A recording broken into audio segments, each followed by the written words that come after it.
We are in Kearney at the KAAPA annual meeting, joined now by Nebraska Governor Pete Ricketts. Governor, as we look, KAAPA, one of those great success stories here in Nebraska.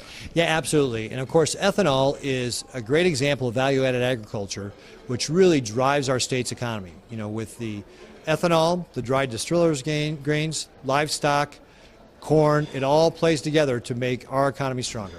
Well, as we look at agriculture right now, there's some challenges. Guys are getting ready to start with the spring crop. One of the things that nothing you can do about is the weather, because there's some concerns with possible drought.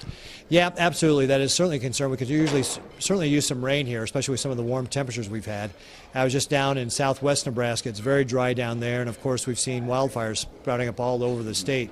So it wouldn't hurt if Mother Nature could help us out with a little rain. All right, let's talk about what's going on in the legislature today. Some action on some livestock expansion. Looks like it's finally kind of working its way through. Talk about that, and also talk about property tax. Folks are still waiting to see if something's going to happen. Well, I'm going to wait to see what the final bills are and everything, but generally, livestock is a great way for us to grow our economy here in Nebraska. It's a great value-added agriculture. And in fact, Director Ibaugh and I from the Department of Agriculture are going to be going to New York in a couple weeks to promote Nebraska beef and try and help brand that in New York City at 3 different restaurants to promote Nebraska beef in a butcher shop, to try and get some recognition about what great products we have here in the state. So that's one of the things we have to do. Again, property tax is another issue. You know, we've gotten tax increases out of the Revenue Committee with the gas tax increase, but we haven't gotten property tax relief out. And as I've traveled the state for the last year and a half, that is absolutely the #1 issue, is how we get that property tax relief.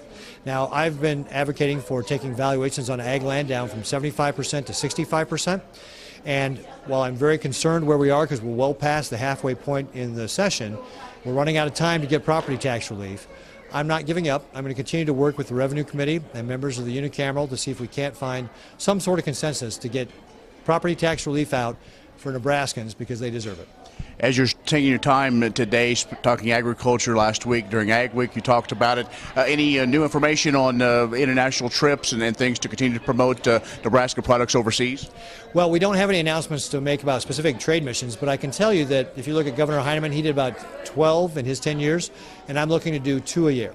So I've talked to both the Department of Agriculture and the Department of Economic Development to start putting together those trade missions, and you can look forward to seeing some announcements from us in the not-too-distant future as we get those plans finalized. Thanks, Governor. Great. Thank you very much. Governor Pete Ricketts has joined us from Kearney. That's the AgView. I'm Ken Rogers.